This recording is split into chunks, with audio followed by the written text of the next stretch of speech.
ده هفايفينكيدا لقال كنارا NBC نيوز وزير درفي أمريكا أنتوني بلينكن قوت إيران يكونها بمهان دوری چک ناووکی رنگ به هفته نزدیکی و حواندنا ماده چک ناووکی و اگر او بردوامی بن پیکرنا رکفتنا ناووکی بکه جبورونی کرنا و مجاره نها برز آرش صالح نونر حزب دموکرات کردستان یا ایران لامریکا بریا سکایپ مرایه دم باش ما مستعارش اف آخافتن بلینکن چقاس جهه ترسینه لگور خوندناته زۆر سپاس کاک ساڵح بە باوەڕی من ئەم وتانە زیاتر دەگەڕێتەوە بۆ ڕاستیە کە دەتوانین نیشانیەک لەوە بێت دەتوانین وا بڵین دەتوانین نیشانیەک لەوە بێت کە ئەمریکایەکان بڕیاریان داوە کە بگەڕێنەوە بۆ ئەو ڕێککەوتنە ناوەکیەکی پێشتر لە نێوان ئێران و وڵاتە زلهێزانی جیهانیدا بووە و ئێستا بەو شێوازە خەریکن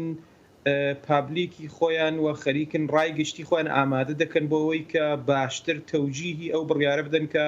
بە شێوازێکی زوو دەست بەجێ بگەڕێنەوە بۆ ئەو ڕێککەوتن نامەیە دەتوانێت نیشانەیەک لەوە بێت بە باوەڕی من و ڕاستیەکەی مێکانیزمەکەشی کە چۆن ئەو مێکانیزمیان دابین کردووە باوەڕی من تا ڕادەیەک زەریف لە وتوێژەکەی لەگەڵ کریستیانە مانپور ئاماژەی پێکردوێنێ شەو لەسەر CNN کە باسی لەوە کرد کەوتی دەتوانین سینکی کەینواتە هەندێک بیان دەتوانێت ئاماژێک بەوە بێتەویش کە ئامریکا هەندێک لە سەرەتا هەندێک لەو سەنگشەرانەی کە کردوویەتی لەو سزا ئابوووریانەی کە کردوویەتی کاتی ترامپتا سەرەتاوانە تۆزێک کەم دەکاتەوە ئێران تۆزێکیش ئێرانیش لەو لاوە تۆزێک لە بەرنامە ناوەکیەکەی کەمتر دەکاتەوە بەو شێوازەی نێزیکی هەفتە ببن باشێکێک ئارش ینی دەوێت دەمێدا یعنی دەما ئەم بەحسا ئەم ببێژن وەزیرێ دەرڤە بلینکن بەحساوەیەکێ دەکە کۆ ئێران بە هەفتەیان وێ نێزیکی چێکردنا چەکە ناوکی ببە ئەگەر تشتێک نەیەکردن ئەو دخوازە وەها پەیامەکێ بشینە وێ دەمێ ترس لە کیژان ئاریە بهتر لە ئالیە ئێرانەیە دەوێ فشار لە ئالیە ئێرانێ ببە كنكفيك يعني دفع فشار الآلية أم بيجن أمريكي بباكو تفلي ريكفتني ببا أول راستيكي بباري من أول ليك دانوي ليك دانوي دزقاسي خوريكاني أمريكاي هنا وتبرباس كأون ديما أو ليك دانوي كبوشي وازك أو باسي كرد لسروية كأجر إيران بردوام بيت بوشي وازب تشيت بيشوا ئەوە ئێران دەستی بە چەکی ناوەکی دەگات لێرە ئەگەر لە گۆشەنیگای ئەمریکایەکانەوە چاو لەو بابەتە بکەی بۆ ئێران ئەوەندە نزیک بۆتەوە لەبەر ئەوەی ئەو ڕێککەوتن ناوەکیە نەماوە لەبەر ئەوەیەکە دەوڵەتی پێشووی ئەمریکاوەتە دەوڵەتی ترامپ لەو ڕێککەوتن ناوەکی کشاوەتەوە و وای کردووە کە ئێرانی ئەستن نزیک بەو بێسڵاح لەو ئاستە بێت کە نزیک بە بەرهەمهێنانی چەکی ناوەکی بێت ئەگەر لەم گۆشەنیگایەوە چاوی لێ بکەی ڕاستیکە ئەم بابەتە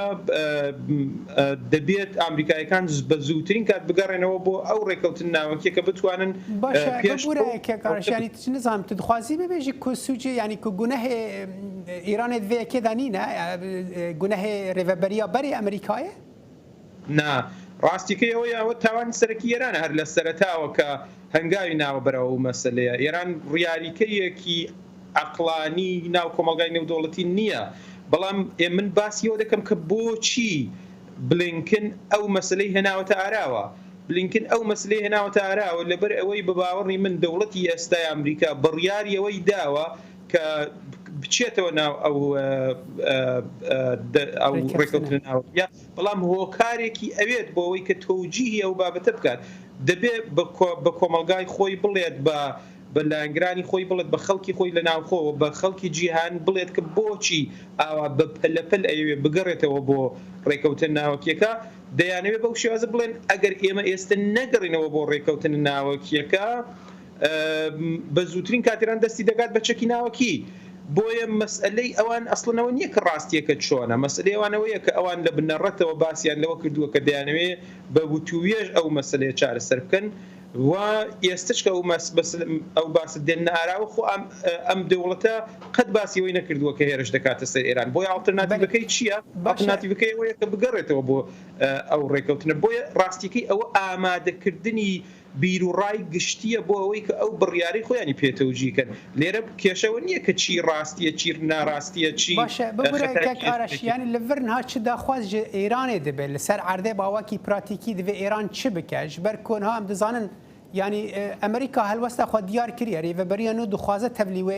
ڕێکەفتنێ ببێ ئەگەر ئێران بەردەوام بە پێگیریین خۆ بە ڕێکەفتنە یا بەرێ یعنی